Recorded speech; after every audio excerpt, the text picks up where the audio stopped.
मुरझाई गईली है सखी है सुखन बौरिया नजर चला गई तुलसी मुरझाई गईली है सखी है सुखन बौरिया नजर चला गई तुलसी मुरझाई गईली है सखी है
नैहरवा लागा है उदासा।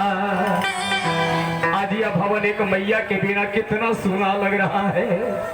सखिया है सकलो नैहरवा लागा है उदासा। एक बुढ़िया मैया भी